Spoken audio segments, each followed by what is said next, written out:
Assalamualaikum warahmatullahi wabarakatuh. Perkenalkan, kami dari kelompok 2 yang beranggotakan saya Alfi Makrufan, kemudian yang kedua ada Putri Juniati, kemudian yang ketiga ada Risma Yunovari.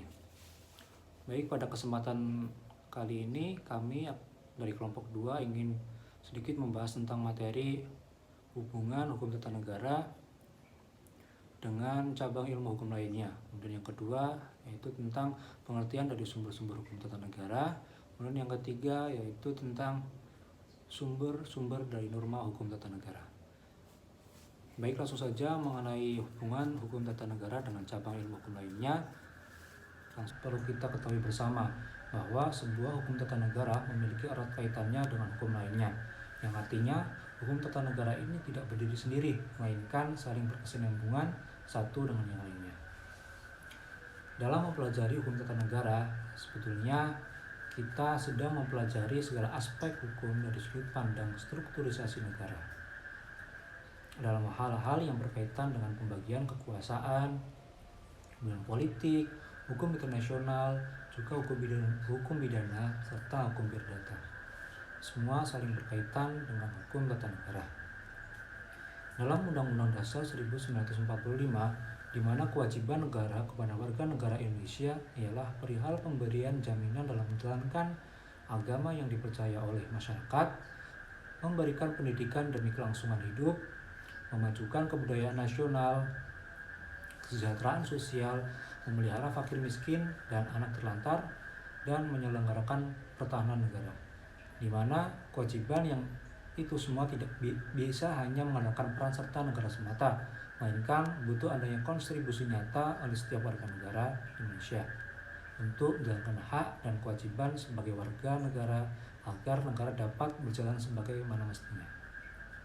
Sehingga dengan demikian maka secara hakiki warga negara itu sendirilah yang mampu memahami dan mengetahui apa yang dibutuhkan sesuai dengan keperluan masing-masing.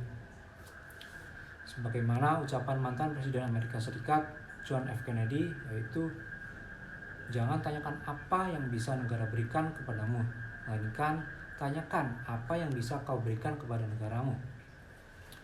Pada materi perbandingan hukum tata negara yang dalam bahasa asing digunakan istilah comparative constitutional law ataupun istilah comparative government, di dalamnya tersangkut suatu metode penyelidikan yang bersifat komparatif atau Vergelijkheid, yakni perbandingan. Adapun metode perbandingan ialah suatu metode yang mengadakan perbandingan di antara dua atau lebih objek penyelidikan untuk menambah dan memperdalam tentang objek-objek yang diselidiki dalam hal perbandingan hukum tata negara. Yang dibandingkan hukum tata negara yaitu dengan pemerintah Republik Indonesia dengan hukum tata negara pemerintah negara atau negara lain tertentu. Dengan demikian, dan kita akan membandingkan suatu ilmu hukum dengan ilmu hukum lainnya, kita harus sudah mengetahui objek apa yang menjadi landasan dasar untuk membandingkannya. Karena terkadang suatu perbandingan yang dilakukan menjadi tidak jelas karena adanya hal-hal yang masih abstrak dan bias terkait perbandingan hukum tata negara dengan hukum lainnya. Dalam suatu perbandingan yang mana akan dilakukan, haruslah pula melakukan suatu proses penyelidikan yang baik dan benar terkait hal-hal apa saja yang akan diperbandingkan.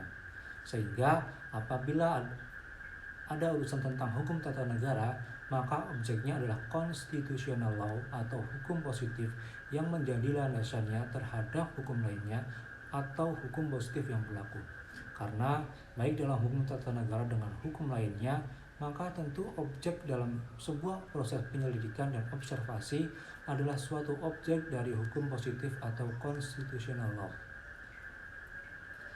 Pada dasarnya, apapun yang menjadi objek suatu perbandingan hukum harus dilihat dari sisi yang sama terkait apa dan bagaimana, serta waktu dan tempat yang sama agar perbandingan serta observasi perbandingannya jelas dan tidak bias atau abstrak terhadap kebenaran ilmu yang menjadi dasar-dasar hukumnya. Sekian untuk materi hubungan hukum tata negara dengan cabang ilmu hukum lainnya. Selanjutnya yaitu mengenai tentang pengertian sumber-sumber hukum tata negara yang akan dijelaskan oleh rekan saya Putri. Sumber hukum tata negara. Pengertian menurut Logiman, hukum tata negara adalah hukum yang mengatur organisasi negara. Dalam pemahaman Logiman, negara dipandang sebagai organisasi yang terdiri dari berbagai fungsi yang saling berkaitan, mendukung dan membentuk sebuah negara secara keseluruhan. Sumber hukum tata negara. Dalam pembentukan hukum tata negara di Indonesia, tidak terlepas dari sumber hukum yang menjadi landasan ketentuan yang ada. Hukum tata negara berasal dari dua sumber hukum, yaitu sumber hukum material dan sumber hukum formil. Sumber hukum material merupakan faktor-faktor yang mempengaruhi isi atau substansi yang ada dalam aturan hukum. Adapun sumber hukum material yang digunakan dalam hukum tata negara di Indonesia yaitu Pancasila. Pancasila merupakan sumber hukum dasar nasional yang dijadikan sebagai rujukan utama dalam pembentukan segala peraturan hukum yang ada, tak terkecuali hukum tata negara. Sumber hukum formil adalah sumber di mana sebuah peraturan mendapatkan kekuatan hukum. Ketika sudah mendapat kekuatan hukum, peraturan tersebut bersifat mengikat atau mengatur. Dengan kata lain, sumber hukum formil berasal dari peraturan hukum yang berlaku.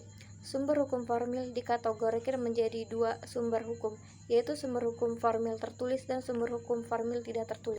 Sumber hukum formil tertulis adalah peraturan perundang-undangan sebagaimana yang disebutkan dalam pasal 7 Undang-Undang Nomor 12 Tahun 2011 tentang pembentukan peraturan perundang-undangan. Sedangkan sumber hukum formil tidak tertulis adalah peraturan perundang-undangan yang dikodifasikan atau tidak dibukukan sebagai peraturan perundang-undangan yang dicantumkan dalam lembaran negara. Sumber hukum formil tidak tertulis dalam hukum tata negara di Indonesia meliputi hukum adat, konvensi, traktat, dan doktrin.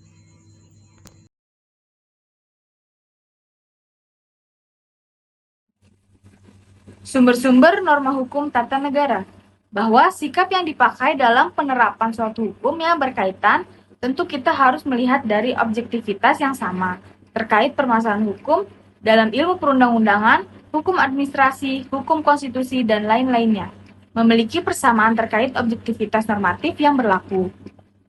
Perlu kita ketahui bahwa norma memiliki tingkatan yang harus disikapi menjadi sebuah aturan abstrak sampai peraturan paling bawah yang semakin konkret dan lebih terimplikasi di dalamnya, yaitu adalah norma dasar, konstitusi atau hukum dasar, hukum formil atau undang-undang, pelaksana atau peraturan pelaksanaan, hukum otonomi atau peraturan daerah.